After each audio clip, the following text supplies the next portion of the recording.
Welcome to the revolution. Hello, and welcome to Red Pill Revolution. My name is Austin Adams, and thank you so much for listening today. We are going to be discussing all about the dark sides of the self-help industry and discussing whether or not I think New Year's resolutions are bullshit, which apparently a lot of people do. So we will discuss that, and then we'll also touch on a more recent event. A breaking news, as some would say, which is that Andrew Tate has been arrested for sex trafficking, among other things, but mainly sex trafficking. That's kind of a big one. So we will discuss that as well. And it kind of ties into the whole self-help thing, because if you didn't know it, Andrew Tate basically has an empire of people that pay him monthly for his advice. Maybe you don't take advice from predators. I don't know. So we will discuss that. We'll discuss the crazy circumstances as to how that actually happened. But mainly today is all going to be on my journey through the dark realms of the self-help industry. Some good things, some bad things, some recommendations for you. And then we'll talk about resolutions, as well as Andrew Tate being a human trafficker. So stick around for that. And we'll go ahead and get started. But the very first thing I need you to do is go ahead and hit that subscribe button. I would appreciate it so much. It takes 2 seconds out of your day, gets you some good karma, which is a very, very expensive commodity in today's world. Go ahead and click that button. You'll be able to join me every single week for conversations just like this. So again, thank you so much for listening. I appreciate it. Head over to the Substack, redpillrevolution.substack.com, or directly at redpillrevolution.co.com is for losers. And you can sign up for the Substack. You'll get all of the articles, topics, recommendations I'm making here, maybe some articles that I'm writing up about it, all of that and more for free. Free, doesn't cost you anything, redpillrevolution.substack.com. And if you'd like to be a paid subscriber, you can do so there as well, but you get all the content free at the very bottom, and allows you to sign up to become a paid subscriber, and I would appreciate it. That's all I got for you for right now. So again, thank you so much for listening, and let's get started. Welcome to Red Pill Revolution. My name is Austin Adams. Red Pill Revolution started out with me realizing everything that I knew, everything that I believed, everything I interpret about my life is through the lens of the information I was spoon-fed as a child. Religion, politics, history, conspiracies, Hollywood, medicine, money, food, all of it. Everything we know was tactfully written to influence your decisions and your view on reality by those in power. Now, I'm on a mission to retrain and re-educate myself, to find the true reality of what is behind that curtain, and I'm taking your ass with me. Welcome to the revolution. All right, let's jump into it. New Year's is upon us, and that means one thing, well, probably a few things, but one thing in particular that a lot of people talk about this time of year, which is New Year's resolutions. Now, I put out a story today asking people what they thought if they're going to do resolutions, and to no surprise, I think recently, I believe that New Year's resolutions have been getting some hate more recently than ever. Now, if you recall, like it was probably 5-10 years ago, New Year's resolutions were a cool thing to do. Now, all of a sudden, New Year's resolutions are apparently lame. I don't get it why. I don't know. I don't understand it. I have some insight from some people who talked about this that gave me their feedback as to why they would not be doing a New Year's resolution this year. So we will talk about that too. But overall, the overarching thing seems to be people who think that basically the overwhelming response that I got regarding this was that if I'm going to improve my life, I can do it at any time of year.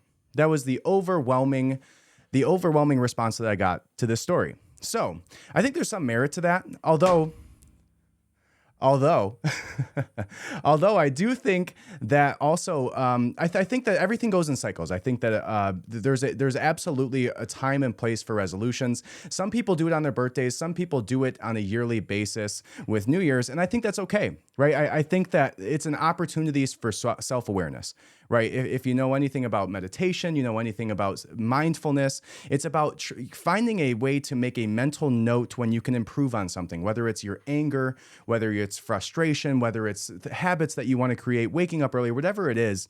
It's about finding a way to find mental notes and get mental clarity and improve your life, right? Whether it's in the moment by being a better person, by, walking away when maybe you want to say something back to that person who is a jerk, whatever it is, it's about finding those opportunities for self-awareness. That's my thought on New Year's resolutions. I think that there's a time and place for it. I think that people absolutely, I don't get the hate with resolutions, honestly. I think that there should absolutely be a place for people every single year to sit down, sit back, and take a look at their life, right? Every single year. There's a literal number attached to it, right? A full rotation around the sun. And so I absolutely think there's a time and place for it. But do your thing, right? If you're that person who's just like, all year round is just making their life better. Good for you. I think that's awesome. But for everybody else, it's a time and place that just kind of gives you that kick in the ass when you need it. Sit down and making your resolutions. Now I think there's some better ways to do it because I think a lot of what's happened more recently is the consumerism aspect of New Year's resolutions, right? I think that there's absolutely, the same way that Amazon goes crazy right before Black Friday. You see all the gyms, like the New Year's is their Christmas, right? So don't get sucked into that, right? If you're not going to pay for a personal trainer in the middle of the year trying to, lose some weight, then maybe you shouldn't buy a 10 round package with your local gym to do so. But I definitely think that there's a good element to it as long as you approach it the right way. And I think that's kind of a general theme to self-help in general, right? You'll see what I have here, a bunch of books, right? So I'm quite versed on this. I've read literally name a self-help book, name a guru, whatever. I've heard of them, right? I was in a highly competitive industry of sales for a long time. I trained salespeople. I helped them, find their way in the world of that.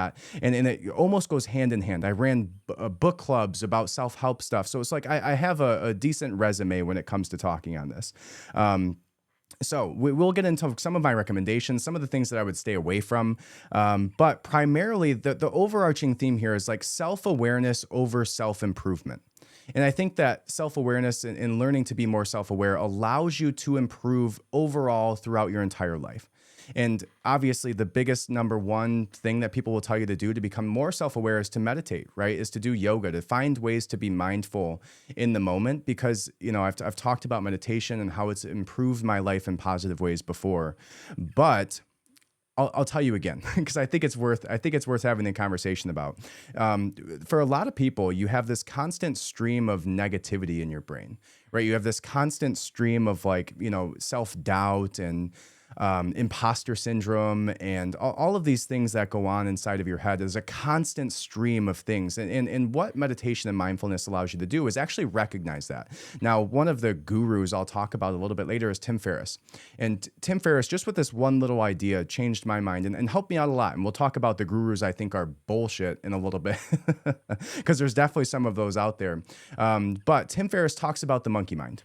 Right? Tim Ferriss talks about realizing that there is a side of your consciousness that is unhelpful. And it's the one that you don't give enough attention to, but is constantly there. And that's your monkey mind, right? So through meditation, through mindfulness, you can start to realize that that's there and start to improve on it, right? Start to realize that I don't want to have that constant stream of negativity. I want to take a deep breath and think of something positive, right? And orient myself in a direction that's positive rather than self-criticism, right? And so there's absolutely that. And that's one thing that I think is great that helps you, at least in the very beginnings of meditation, is the biggest impact it will have on your life, and fairly quickly. It doesn't take very long, but definitely I think overarching over self-improvement, over self-help is self-awareness. And behind what I'm talking about here and the recommendations I'm going to make to you, you'll see that in overarching kind of theme. All right. Now, one thing that is a current event that we will talk about right away, though, is going to be the fact that Andrew Tate, the misogynistic asshole that everybody knows him to be, has come out again. Now I say again because a lot of people don't know this. Andrew Tate actually legitimately has been was arrested for sex trafficking before this. This already happened, right? So this isn't new, like a new idea that Andrew Tate is like this trafficking individual. Now, something that I find to be interesting about the whole situation, let's back up and get the timeline. So Andrew Tate and Greta Thunberg, I always thought it was Thornburg, first of all. So I think this is some Mandela effect bullshit that all of a sudden it's Thunberg. For some reason in my head, it was always Thornburg. It was always Thornburg. But Andrew Tate and Greta Thunberg were going back and forth on Twitter, and Andrew Tate basically said something to her about his 33 cars and a Bugatti with a 12V engine and all this stuff. And Greta Thunberg said something back about, please send me an email about it, smalldickenergy at Greta Thunberg or whatever it was. And that was the big, burn that everybody called it because she said that. Yeah, it was a pretty good comeback to Andrew Tate, but I'm not going to give any credit to Greta Thunberg or Greta Thornburg, which is her actual name in the realm that apparently I'm from, that I now switched to this one in, because I absolutely believe it was Thornburg until today.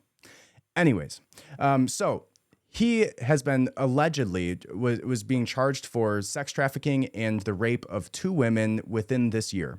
Prior to that, he's had claims against him of like physical and sexual abuse, one going back to the time that he was on a reality show. And there was a video that came out of him with a girl where he was like kind of being a little bit abusive sexually. And the girl came out and said that it was consensual and this and that, but he got a lot of pushback from that. But he also has actually been arrested in the same way that he was today for sex trafficking. Now he was not found guilty, so there's one thing. Now that doesn't always mean that they weren't guilty, but I would say that he obviously has some places where that misogyny is coming from, right? The whole idea, the way that he speaks about women, the whole identity that Andrew Tate has is surrounding misogynistic ideologies. And when you degenerate women to sexuality and you push them into the kitchen role, and like, you know, all of that kind of surrounds devaluing somebody for who they actually are. And so that kind of can allude you to believing that he would be capable of something like this. Now, I'm not saying that he is. What is interesting is he was on the Nelk Boys podcast or something like that. And he came out and said that, you know, this was like a week or two ago. He said that they were going to try and arrest him. They said that the first thing they did was cancel me. The second thing they're going to try and do is arrest me. And if that doesn't work and I don't shut up at that point, then they're going to kill me. Now, maybe he could have been predicting his arrest because he's actually a sex trafficking, weirdo, misogynistic asshole, like a lot of us already believe. But also maybe there's something to that idea of what happened to Kanye, where all of the cancellations across, you know, every single company, every brand, all of it happened simultaneously in this like constructed way. So I don't know. I will let the Romanian legal teams deal with this. I don't know how much belief I have in them, or how, you know, their unwillingness to be paid off by somebody who can brag about having 33 Bugattis or whatever he was doing to Greta Thunberg. I don't know. But that's what's going on with Andrew Tate. Now, the reason that this ties into self-help stuff is because Andrew Tate runs something called Hustlers University. And I think that self-help gets a bad rep because of literally people exactly like Andrew Tate. He promises all this stuff. He builds pyramid schemes around, you know, this regurgitated materials and this regurgitated ideas that he's been taking from little books and writings here or there, and then claims to say it, you know, talk about, you know, studying religions and all of this like bullshit guru ideas. And that's what you kind of see in all of these fake bullshit gurus that I'll talk about a little bit later. And I'm going to call them out by name because I think there are several. And I followed these people, and I paid money for courses, and I went to seminars and shook their hands, and like I did the whole deal, guys. I promise, I did it all. So I know what I'm talking about. I was in this whole this whole segment of society, this hustle porn, hustle culture, and what you'll find is it's pretty empty. It's built around this idea of like almost like everybody's in some sort of weird manic episode when they're at these events, right? Now there are some good ones, and there are some great books, and there are some things that you can do to improve your life, but most of them don't involve paying some random 32-year-old asshole who shows off his Lamborghini $2,500 to become a part of a course and then sell that course to other people on his behalf. I don't know. It was a pyramid scheme. The whole thing was a pyramid scheme. That was Andrew Tate's deal. That's where he made his money. It was not, beyond popular belief, his professional kickboxing, where he probably made a total of $10,000. Right now, I do think that there are some things that Andrew Tate talked about that had some merit, right? He talked about cancel culture. He talked about the death of masculinity. He has alluded to some things that make sense in today's society.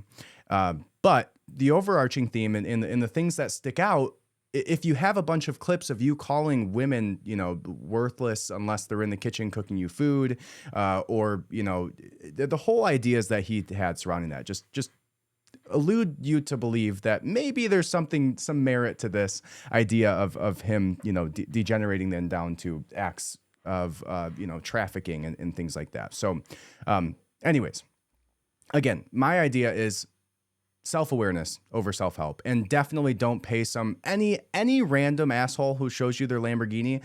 Do not pay them any money at all. and it seems like culture has gotten away from this a little bit, which I'm really happy about, because there was, I would say probably 4 or 5 years ago, there was this like whole hustle culture and hustle porn. And like I said, I was like neck deep in it. I've read all the books. Like I said, I got them like really like a handful of them behind me and a whole library of them. So if you call it out, I will be able to talk about it. I've read it. I know the authors. I've gone through it.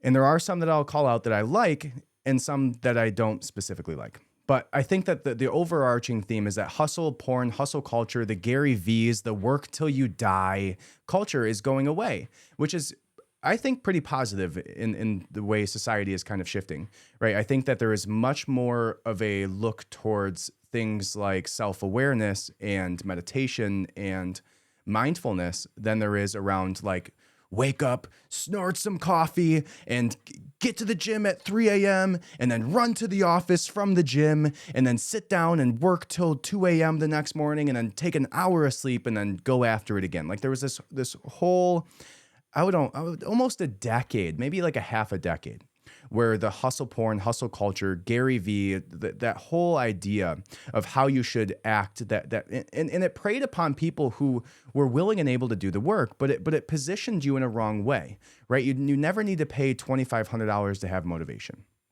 right? And again, I think doing a New Year's resolution where you sit down for a half hour, an hour, you look at your past year, you come up with ideas of where you want to be in a year.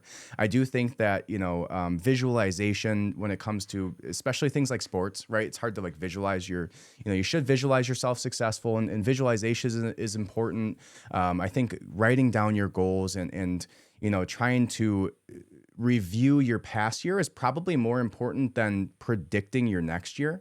And I think that's a part that a lot of people miss when it comes to their New Year's resolutions. So, if you do resolutions, if you're somebody who's too good for them and you're just awesome all the time, like good for you. I think that's great. And not everybody has that type of motivation. And a lot of the people who say that they're doing that are lying to themselves. Now, that's not to say that there's not just some savages out there that are just killing it every day. And I wish I was like you, where I just, but motivation is fleeting. right? Consistency is always key in whatever it is that you do. And sometimes you just don't need this shit at all. Maybe you just need to spend time with your kids. Maybe you love walking your dog and you don't need to wake up at 4 a.m. to do it, right? Maybe you need to do more of your hobbies that you enjoy. Maybe you need to draw more at night, right? It's like you don't need to work your face off, as Gary Vee would say, to have, because success means different things to different people. Right. And this is like a conversation that I would have with my children around this, is like, success to you does not need to mean the same thing that it does to me. Maybe I love cars, right? And there's probably very few people that love cars to the extent that you should be spending $500,000 on them. But if you love cars and that's your thing and you want to save up $500,000 and buy a McLaren, do it. Cool. But for the most part, people that are doing those things are doing it because they're self-conscious. They're doing it because they want to be accepted. They want to feel like they're somebody. And a lot of times what they'll do is they'll sacrifice. And you'll see this with all of the gurus that have been out there for however many years. The Tai Lopez's, they literally rent the car for a weekend, rent the Airbnb that makes it look like they're in a mansion every time they have to do a video. This is actually a thing. I saw people do this that I met at these type of events, where they would rent a car, rent a $1 million apartment for a day, spend $3,000 on both of them, and then create 50 videos that they would release over the next year and a half. And it's this like weird, crazy, manic episode that everybody's going through together. But again, I'm super happy that it died. So it was The Laws of Success by Napoleon Hill. And The Laws of Success is what broke down later into Think and Grow Rich. Now, when it gets into like the self-help industry, this book, The Laws of Success by Napoleon Hill, is like the beginning of that, right? Now, and if you listen to a lot of people, they'll tell you that like the Bible's the OG self-help book. And in many ways, they're right? And in the best ways, they're probably the most right, because it's about being a good person, not as much about making as much money as possible or stretching your 24 hours into the most effective minute-by-minute productivity that you can. So it started there, right? I was 16, 17. I went into the military, got out of the military, right? Went into 18, got out at 22, and I went into sales. In sales, when you get into like this high intensity, high turnover sales, I did it for 5 years in an industry that was like super cutthroat. You'd have like 85% drop off rates of everybody that you'd hire.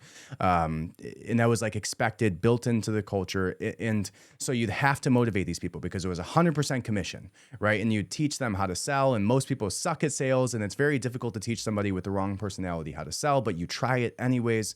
And in many ways, I think almost everybody in those industries are good intentioned. And I think that in a lot of cases, if you find the right people, it can work out very well. But in most cases, it doesn't. So anyways, I went into sales, and this will be my little pick you up little story for you. The very first 2 to 3 months I was in sales, I barely made any sales at all. And there was a woman who was a cubicle like down the way from me. And I was 22 years old, and I was super frustrated, and I thought I was the shit. And I couldn't make as many sales as her. And every single week she just crushed it. And this is probably a better lesson than most that you'll get. And so I was trying to figure out, what is she doing different than what I'm doing, right? She's saying the same things, she's selling the same products, but she just seems to be closing more people and making way more money than I was. And I was making like almost nothing at the time. And so what I did is I went and I sat behind her, right? I went and I just sat there for a whole day, 2 days actually. I sat behind her and listened to what she did and listened to how she approached her customers. And it was more about authenticity than almost anybody would have you believe. And so there was no book that was going to teach you to be authentic, right? It was just literally sitting there and listening to her speak. And so now that doesn't mean that I didn't run home every day and read a book that was trying to make me better, to make me more money, to make me better, have a nicer watch and a nicer car and a bigger house. And so I literally lived this. And I preach this to people too, that like, in order to make more money, you need to be a better person. Now, I think that is still true today. I do think that if you bring value to the market, not to sound like some, you hear Mark Zuckerberg talk about, just bring value, add value to the customers. And it's like, yeah, okay, but it's so vague and it's generally bullshit. But add value to the world. right? If you get better at the things that you enjoy doing to the point that somebody's willing to pay you for them, getting even better at them will yield better results, right? So it's if you enjoy something and it can also make you money, spend a lot of time on that. Doesn't mean you need to wake up at 4 a.m. and throw ice cubes in your face and then douse yourself in an ice bath, which ice baths are great. I'll tell you that. I still do ice baths. But it does mean that skills over productivity. I think that's one of the biggest keys. Is like skills are far more important than like second to second productivity. So if like inconsistency, right? Like if you want to become somebody who's worth more, who can make more money, it doesn't come down to dousing yourself with ice at 4 a.m. and going for a run. Right. And there's some people who will have you believe that, and maybe in some ways they're right that a kick in the ass does help. But primarily what helps you make more money is being more valuable, right? And I talk to people, still that I have around me that I try and mentor that are younger than me. And it's about, if you have a utility belt and you go to a company and go, look at all the skills I have, and they're only willing to pay you so much for the things that they're asking for, but you can tell them that, oh, but also I can do X, Y, and Z above and beyond what you're offering. So I'm worth this much more to you and your company as an asset, because you don't have to hire this out. You don't have to bring somebody else on board, whatever that is. There's different ways to position yourself, but it all comes down to getting skill sets over life hacks, right? Like the whole hack idea, that was like a whole, a huge thing between like 2010 to 2015 was like 15 ways to hack your productivity, 15 ways to hack your sleep, 15 ways to hack your sex life. Like it was all bullshit. And it's just literally the beginning of clickbait. And there's no hack, right? There's no hack to becoming a millionaire. There's no hack to becoming happy. It's about consistency over time, doing the things that you enjoy and getting better at them. And that's not something you're going to read in these books. It's all about, the little small things. Now, I do have a few books here that I will talk about, but they primarily don't talk about those things. And that's something that I've shifted away from, right? I've shifted away from Napoleon Hill and gone more towards people like, Marcus Aurelius, right? Philosophy is the real self-help, right? And maybe for some people that looks like religious texts. And but for me, I found that, Marcus Aurelius's Meditations is one of the best things that I can start my day with. It's not telling me to wake up and run 20 miles and then, jump in a cold shower and take a swim through a river before 8 a.m. It's telling me how to live properly, right? It's telling me how to act in front of my children. It's telling me how to be as a spouse or a leader, or, there's a lot of things within that book that are so much more positive than any of the self-help books that are out there. Now, again, I do think that there's a place for resolutions. I do think that there's a place for self-help books. And a lot of them, especially the ones that actually gain traction and are very successful, they have merit for a reason. There are things that you can find within those books. And if you spend $15 on a book and 5 or 6 or 10 hours reading it, and you get one sentence that positions you in a way that you change your life in some manner, or you better yourself as a result, then that's great, right? That's worth $15 in 10 hours, because what else would you have been doing with your time, honestly? But where it really gets dark is the gurus. That's where I think it starts to get really, really weird, is when it comes to the self-help gurus. Now, I'll talk about some here that I think are bullshit, were bullshit, have always been bullshit, and are snake oil salesmen with great confidence and sales abilities, but also, just basically screwed over a ton of people, right? Now, a few of these people that I'll talk about, the number one, and this was literally the OG Lamborghini guy, was Tai Lopez. Tai Lopez is the biggest crock of shit in all of the self-help industries. He's the very, very first one who, if you go back and you watch some of his Lamborghini videos, I'm in my garage with my Lamborghini. It's like the biggest joke. Now, what he does is he takes other people's ideas, repackages them, talks about, what is it? I think he said he went to Harvard, or he denied his acceptance to Harvard, or like some BS, and tries to be a figure of authority and convince you that if you buy my books and my $3,000 course, you too can rent a Ferrari for a weekend and take a video in front of it. And that's how he built an empire. Now, I'm not saying he didn't make money. He made crazy money doing this.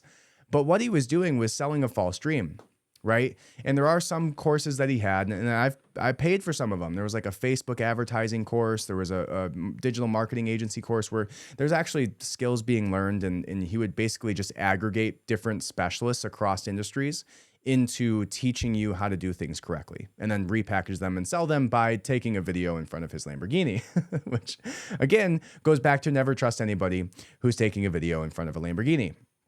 But he would be my number one. Okay. Now, the second one that I would say that I would put out there is, and it hurts me to say this because I was, again, deep in this industry, deep in the game for a little bit back in a different life, was Grant Cardone.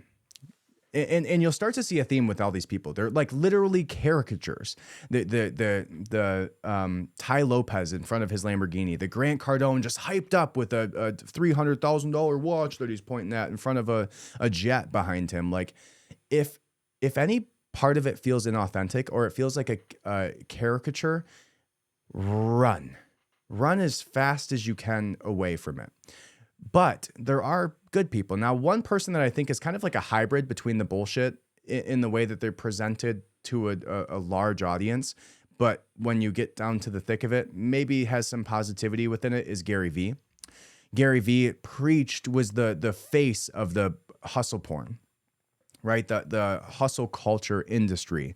Gary Vee was just the pinnacle of it, taught every single person how to act and what the right way was to position themselves as a figure of authority in this hustle porn industry.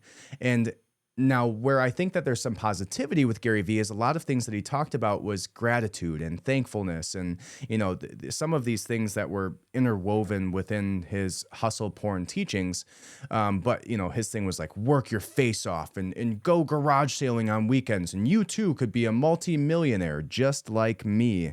And it's not generally practical, right? And I think too it goes back to a bigger conversation when we're talking about what I was saying earlier, which is success looks different for different people, right? Success for me might be, enjoying my time with my children, being a present father, and teaching them things that they can, live a proper life by knowing, right? And maybe it's also for me is doing some hobbies, right? Maybe you like to play the guitar. Maybe you like to go out on weekends, and maybe you like to sleep in. And sleeping in looks like success for you. So, and don't discount those things. I think that there's a certain personality, and I would say that I would say that there's a certain personality that needs that constant productivity. Right. And that's the people that this preys on, right? It preys on the people who feel like they have to, constantly be better. And they're comparing themselves against these guys with a Lamborghini in their garage, taking these bullshit videos with them.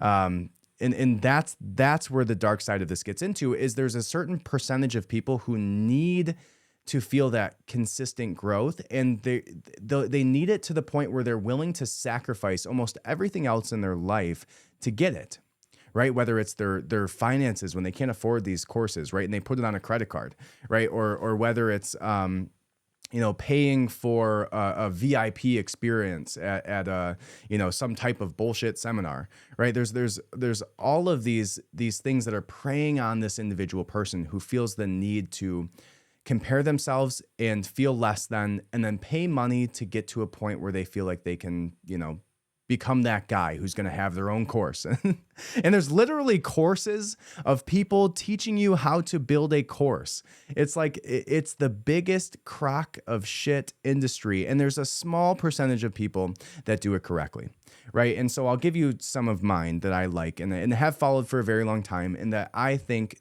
would be good for you to follow too, okay? The first one that I like is Tim Ferriss. Okay, now again, it comes back to authenticity for me.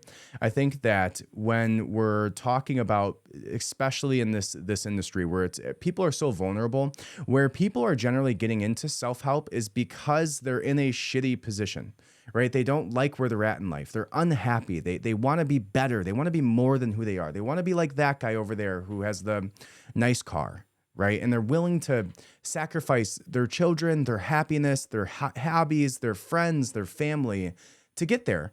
And where, and so it produces this like gross industry of people preying on people who want to better themselves in a moment of difficulty, in a moment where they're vulnerable, where they're unhappy, maybe they're in debt, maybe they can't make any money at work in a sales position, maybe they're it preys on people.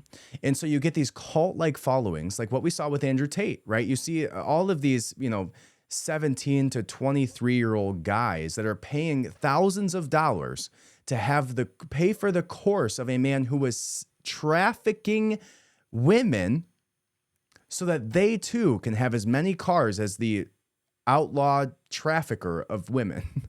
It's like, maybe that's not the guy who you want to position yourself around. And that's kind of what you see across the board with these people, is like most of them don't present themselves as somebody who you would want to be friends with, right? Could you imagine sitting at a table with Ty Lopez, Grant Cardone, Gary V, like, and again, it's like, hurts me a little internally to say it, but like that would just be it's so unauthentic. It's such a caricature of who these men were. And they're not that way when they go home and take their suit coat off and spend time with their wife or their family. And if they are, I can't imagine being in that household. That would just be miserable. But the other ones that I would say is Tony Robbins. Now, Tony Robbins is a difficult one, again, because he has these huge cult-like followings, literally is a cult leader. But if you understand going into that, that's what he is. A lot of the stuff that he talks about is just positive psychology and like psychological hacks to become a better person. Now, there's definitely a culty aspect to it, right? I'm pretty sure he got sued for like burning the bottoms of people's feet by telling them to walk over a fire. Like, I'm fairly positive that was a thing. People sued him because what they would do is you would come to this event, you'd pay him $43,000, whatever the cost was, and then you would go to this event, and it was supposed to be this life-changing thing. And then everybody rallies and you go outside and there's all these hot coals lined up outside of this event, and you're supposed to walk over them with your bare feet and just trust me that your feet are going to be fine if you believe they're going to be fine. And these people's feet were not fine. They got the whole body. And I think what they did is they like sprayed it with water or like some type of solution. I don't know what the mechanics or the science was behind this, but he burned the shit out of people and their feet, and he got sued because of it. So really culty stuff going on there. But if you listen to some of his courses and read some of the books, it's a lot about finding out and what is his awaken the inner giant within you, right? And so there's some good elements to it, as long as you escape away from the culty-ish weirdness. And I'm pretty sure he was also accused of sexual assault at one point and some other questionable positions. I don't know, but that would be one person that I would say, maybe if you were going to go down that road, there's some absolutely positive things that he teaches. I've been to his seminar, I've clapped along, I've done the whole deal. And I think that there's absolutely some life-changing things that can happen. And like I said, if you spend $15 on a book and spend 5 hours reading it, and you get one single sentence that resonates with you, that improves your life for the better, great. More power to you. Read all the books that you want, but don't get sucked into these like culty weirdnesses, because it really starts to spiral quick, right? And so the other ones that I would say, I do like, I think this is kind of an unrealistic, and again, it kind of gets back to that caricature kind of idea, but I do think that David Goggins is a positive one. He is, now, if you don't know who David Goggins is, David Goggins was apparently this, went into Air Force, was a part of TACP, which if you don't know anything about the military, TACP is basically they help call in airstrikes and things like that. And there's a special forces unit, but they're not the same as something like a PJ or Green Berets, or they're just not thought of in that same way. So David Goggins left the Air Force, got fat, started working in the extermination thing and was killing rats and stuff, and then realized he wanted to be a Navy SEAL. And he was like 300 pounds. So he went and just ran like Forrest Gump for 46 days straight. I don't know. It was some ridiculous regiment that he put himself through to become a Navy SEAL. And in doing so, he changed his life. He became an ultra marathon runner. He's been on Joe Rogan a ton of times, which helped with his success. And he speaks a lot about just grinding it out, right? Working your ass off. But he is one of those people that talks about waking up at 4 a.m. Don't be a little bitch and just run until life's better. And there's an element of that, right? There's absolutely an element of that. But one thing that a lot of these people aren't talking about is that most people aren't in the position to do these things in the same way, right? Some people have children. Some people have spouses. Some people have hobbies. Some people have, careers and things that they actually need to engage in a positive manner. And sometimes that doesn't have to do with, lacing your shoes up and running 150 miles or whatever it is that David Goggins would tell you to do. Now, there's a ton of little bitches in this world. That does not take away from the fact that there is a lot of men out there who need this lesson, who are soft, who need to go and find something that's difficult and work through it. And as a result, on the other side of that, you will be a better man. That's a reality. That's the truth. And if you sit in your house all day, sit on your computer, and don't do anything that's actually physically difficult that you do not want to do, then you will not be as good of a person. You will not have as much energy. You will not have as much positivity, as much happiness, as much to give, as to pour into other people's cups as you would if you deal with difficulty, right? And this is one thing I'll talk about with my little journey with that is I think I do jujitsu. Jujitsu has been a big part of my life. I think I have my white belt from way back a few years ago over there. And I think jujitsu allows for that superficial difficulty to be injected into your life, because where people start to fall into depressions and anxiety in life is when you don't, and especially when it comes to depression and anxiety, I think you have to recalibrate your system every so often, right? When you think that talking to your boss causes you so much anxiety that you can't even speak, or you're sweating before you go to work, or you just dread going to work every single day because it triggers your fight or flight response, your life's going to be more difficult. You're going to be in that fight or flight response for in times where you don't want to be and when it's not helpful. And if you can recalibrate that system to realize that, oh, I'm not in danger, right? My fight or flight response does not need to go off at this time because I'm just talking to my boss. I'm just presenting in front of a small audience. I'm just speaking to my spouse about something that bothers me. I think that when I've done jujitsu, it's helped me recalibrate that fight or flight response to realize, oh, nobody's in this moment going to choke me out unconscious. and if they try to, I will at least be somewhat equipped to fight back, right? And so to me, that you have to find something. For me, it's jujitsu, right? For me, it's doing some yoga, doing some jujitsu, and those things help calibrate my system in a way to where life seems the difficulty that I place myself into seems much more difficult than the one that life throws at me, regardless of circumstance, right? And if you can superficially interject that into your life, you're going to be better off, right?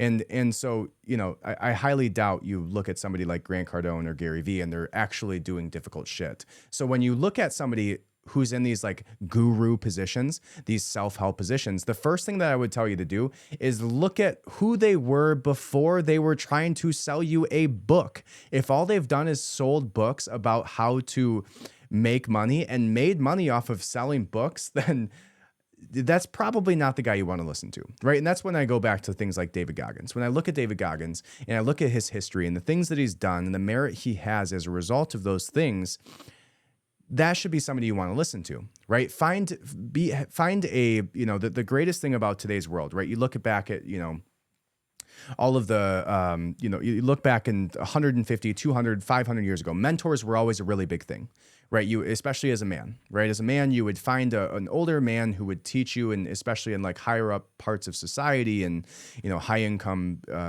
even back in like Roman times, everybody would have a mentor or a person that they would follow, or an apprenticeship or things like that. And the reason that that's important is because when you're 19 years old and you have no idea how to act in front of people, or you don't know how to actually engage with people with life in a positive manner, somebody can help teach you. Now, what we find out is back in Roman times, it was a lot of times this weird kind of sexual thing going on there. But the positive parts about today compared to 100 years ago, 50 years ago, or 500 or 4,000 years ago is in order to find these mentors in your life, you can find them online. It's like learning. You can literally go to YouTube and find the single best, I don't know, coder to teach you how to write code, right? You can do that right now and it's all free, right? In the same way that you can find, you should absolutely find people who are those that you believe in, that you trust, that you look at their accolades and the things that they've done in life, and you can look at it and go, I would like to be more like that person, right? Whether it's I want to be more like that person as a father. I follow some accounts that are like that for me, where like I just see that they're just like crushing it with their kids, right? They're taking them, out to do all the fun things, and they're being positive, and maybe some of that's bullshit too, because it's in front of a camera for Instagram. But in general, you can kind of pick up on that. And that's what you'll see when it comes to the self-help stuff. All right. So find some mentors, but make sure they're people that you would actually want to follow and be friends with in real life, and look at their accolades prior to when they wrote this book that you are going to, spend the money to consume. Because again, very likely there could just be full of shit. All right. So let me go into some of the books that I would recommend, and I'll touch on them a little bit, and I'll even read some of the stuff that I've brought out. So I have this big ass pile of books behind me, or at least it was big till I cut it in half. So here are the ones that I would actually recommend that you read. Now, I talked about one, the very first one, which is Marcus Aurelius's Meditations. Now, I did not participate in much philosophy in my younger years. I was very much into like the self-help stuff. But I think that there's far more in the way of learning how to be a better person and learning how to live a life of fulfillment, not accomplishment. I think that fulfillment is the key. And by being fulfilled and finding yourself fulfilled in an industry that you have skills in, you will find yourself accomplished. You will find yourself to be successful. But if you put yourself, like I said, I hired a ton of people to come in and try and sell stuff, but they just weren't the right person for it. And they're not going to find fulfillment in that if they're not good at it, right? It's difficult. And so if you can find something that you find fulfillment at, and also at the same time, find a way to get better at that thing, overall, it can sustain you and you can become very successful. But it's more so about finding something that's fulfilling first, and then moving into that thing becoming something that you can be acknowledged for or become successful at. All right, so let's see if I can find any of my little passages here from Marcus Aurelius's Meditations. But most of it's a little bit more deep than anything that you would read from, I don't know, Tony Robbins. So we'll see if I can actually just pick one up here and, go cold off of some of my notes here. And you'll see here, as I show you this book, when people say my dog ate my homework, my dog literally ate the front cover off of my book, which, I don't know, kind of makes it look cooler. I don't know, looks weathered, maybe, at least. Let's see. All right, I'll just read this first one. Let's see if it has anything to do with something that I would actually recommend. All right, so this comes from Marcus Aurelius's Book 2, written among the Quadi on the River Gran. It says, no, think like this. As if you were on the point of death, you are old.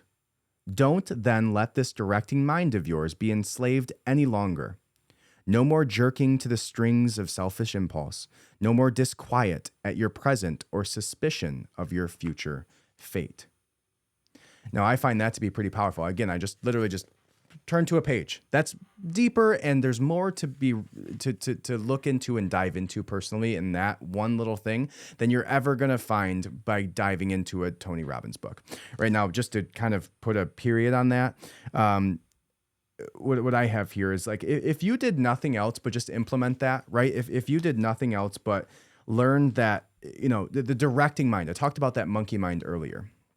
Right? No longer let the directing minds of yours be enslaved. No jerking to the strings of selfish impulse, right? Selfish impulse is things like wanting to sleep in, right? Things like not wanting to sit down and be focused for an extended period of time to actually work towards a goal that you have, right? And it talks about consistency, right? And No longer disquiet at your present or suspicion of your future fate. That talks about anxiety and depression, right? Depression speaks on your past, anxiety speaks on your future, right? So just in that one little thing there, you can find so much to sit down and think about than you would ever find from a modern self-help book. And if you don't know anything about Marcus Aurelius's meditations, it's crazy. Marcus Aurelius basically had a notebook, and he was the emperor of Rome. And was actually the father of the person who you may be familiar with. He's from the movie Gladiator. If you watch the movie Gladiator, the actual guy who's in the emperor in Gladiator is based off of Marcus Aurelius's son. So again, even writing something as powerful as Marcus Aurelius's meditations still doesn't make you a great father, because his son basically murdered a whole bunch of people and was a tyrant.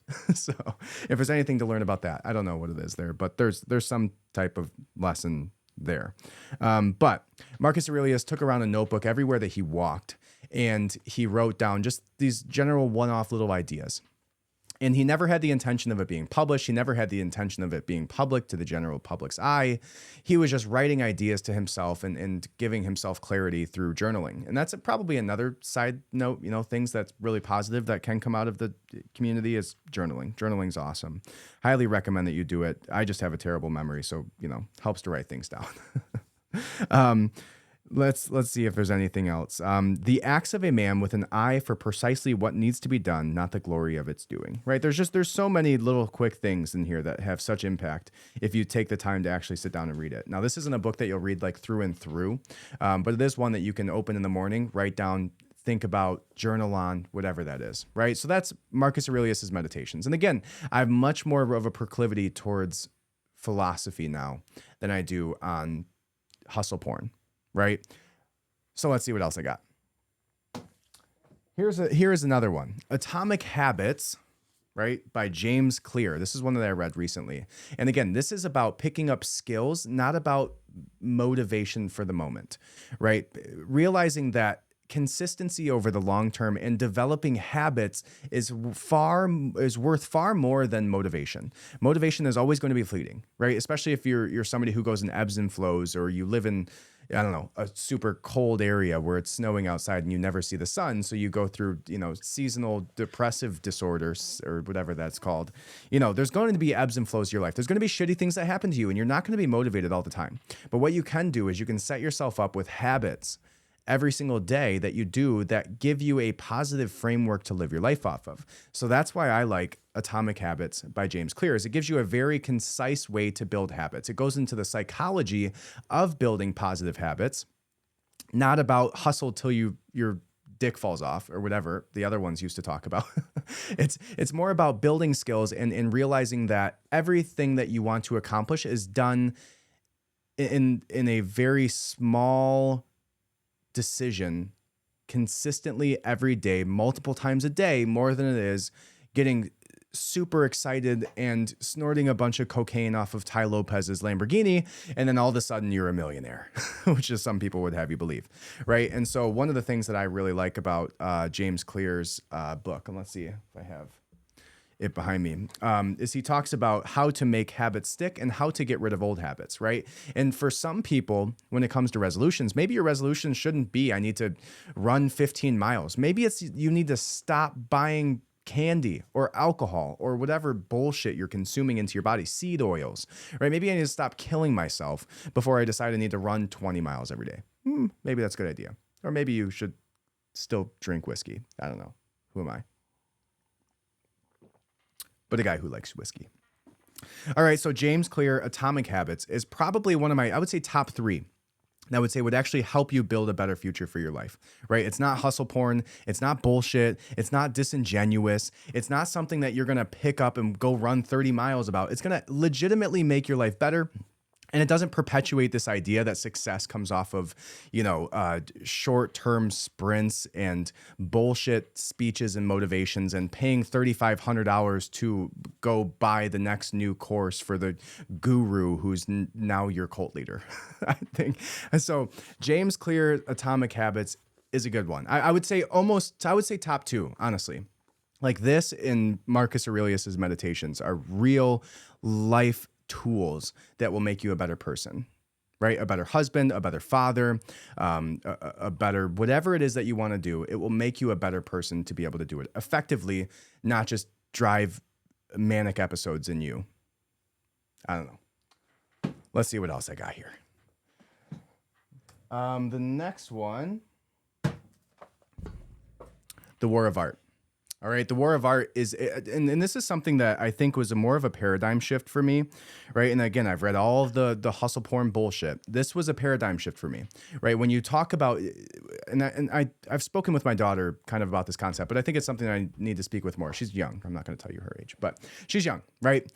And so there's times when my daughter does her sport and does very, very well at her sport. She does it with people who are like 4-5 years older than her because she's very, very good at it.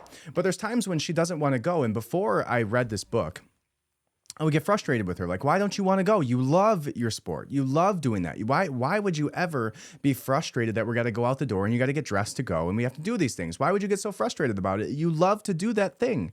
But then I realized I do that thing.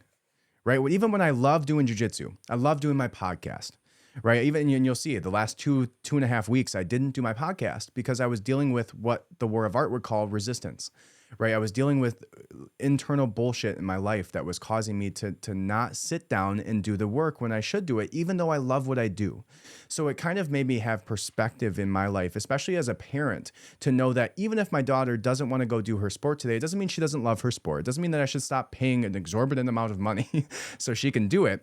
It means that she's dealing with resistance. And teaching your child, teaching your partner, teaching yourself to identify what this book calls resistance, right? It doesn't mean that you hate that thing that you feel like you should do. It means that it's something that everybody goes through, right? And what's nice about this book is it's not something you have to read through and through. It's like literally just like one-off little paragraphs that you can read one a day or whatever that helps you get over that. So this is a very, very good one, a very good tool. Whether you're an artist, whether you know, whatever it is that you want to become successful at, getting over that resistance and just realizing that you can identify that for what it is a really, really important tool. And that is why The War of Art. All right, there's another one. And let's see what else I got here. Eckhart Tolle, whatever his name is. Now, another very famous one that he wrote was The Power of Now. Now, this gets into the woo-woo a little bit, but I like the woo-woo, if you know me by now. I like some of the woo-woo, all right? So what this book talks about is the collective unconscious of our world. And it talks about that monkey mind consistently. It names it a little bit differently. And again, I like woo-woo, so there's a little woo-woo in this book, and in Eckhart Tolle in general. But I do think that this collective, I forget the name that he calls it. I read this several years ago, but it's just stuck with me so much. He talks about our inherited dysfunction, but he uses a specific word. But a lot of it's psychology-based, right? A lot of it's based off of Jungian theory. A lot of it's based off of, the idea of a collective unconscious and negative emotions driving negative actions and how to become more self-aware. If this book, right, we talked about self-awareness over self-motivation, self-improvement, self-whatever you want to call it. Self-awareness. If you want to become self-aware, you want to realize that what is actually going on inside of your head and overcome it, The Power of Now or A New Earth. I haven't read The Power of Now. I have it upstairs. I'm going to read it soon. But A New Earth is an absolutely earth-shattering book. If you are not somebody who has dove into meditation, yoga, internal dialogue, like the monkey mind, all of that conversation. If you're not somebody who's dealt with that before, I would highly, highly recommend you read this book. And again, tools for life, not bullshit motivation, hustle porn. All right. And then the last one, OG, the man, the myth, the legend, Jordan Peterson. Right. Got to give the credit where's credit is due. 12 Rules for Life is an amazing book, incredible book. And I think for every, a lot of it's aimed towards, he kind of speaks to young men in this, but I think it's just everybody in general, right? And you go by the rules, right? Stand up straight with your shoulders back. Just be confident, right? And it's not something that people generally are taught. Like, exude confidence, right? Like, Don't slouch when you're in a room. Give yourself a sense of self-importance, right? Like stand up straight with your shoulders back. And he talks about the actual physical psychology of that is when, there's actual studies that were done in the amount of like testosterone produced in the body when somebody just literally stands upright when they're in a room, as opposed to slouching down and kind of like being timid and shy. So rule 2, treat yourself like someone you were responsible for helping.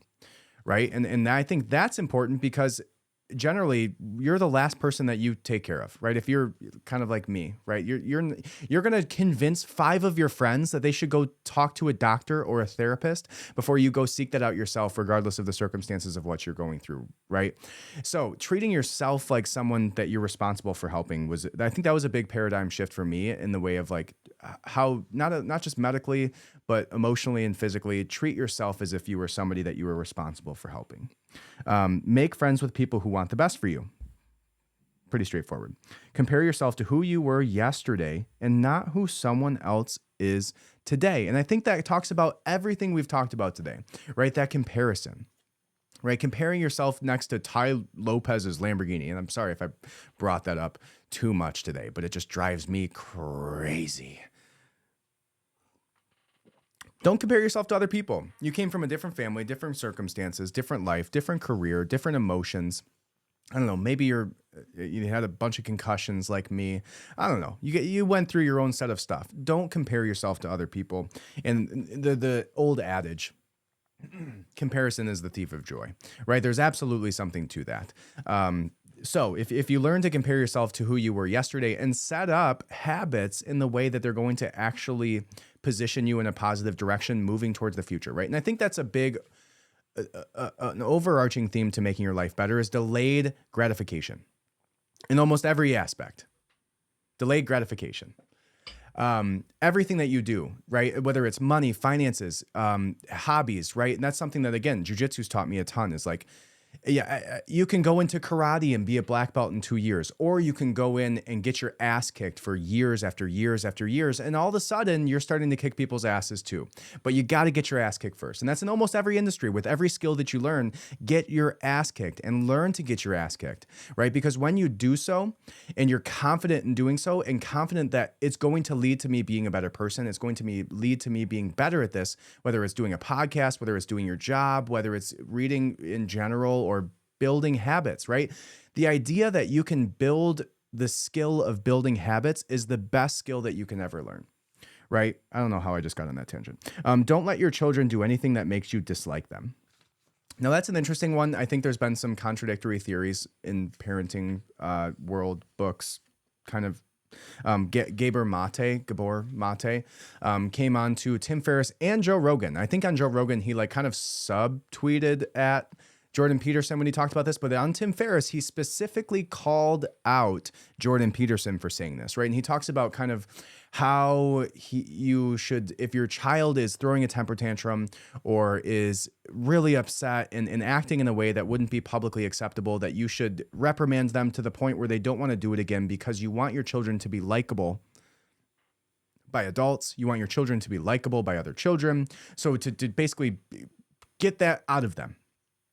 Right. And Gabor Mate, who wrote the book, Hold On to Your Children, which I also have, which is also a great book, which I highly recommend for parenting, speaks on it differently. Right. He talks about how you should give your child space to be angry, space to be mad, because if they learn that being mad or angry is not okay, they tend to internalize that, and it can lead to negative emotions later in life, like depression, anxiety, because they're kind of like not learning how to properly deal with their emotion and just hiding it from the world until they're in the room and, punching their pillow or whatever.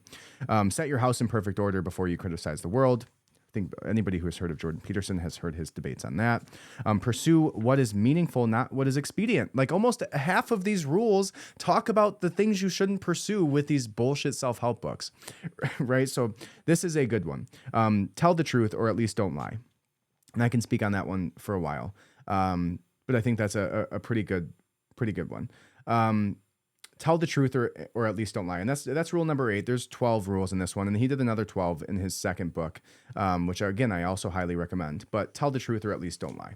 I think that's a good one, because when you live your life in a way where you don't have to lie, where you don't have to be disingenuous, where you don't have to be constantly, whether you're Grant Cardone or Ty Lopez or Gary Vee or insert bullshit motivation influencer here, when you're not that, when you decide that you're that person publicly, you always have to be that person.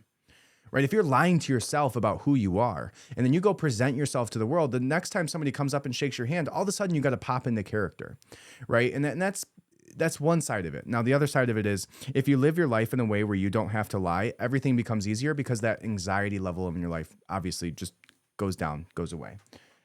And that's what I got for you guys. All right. So that is my position on New Year's resolutions.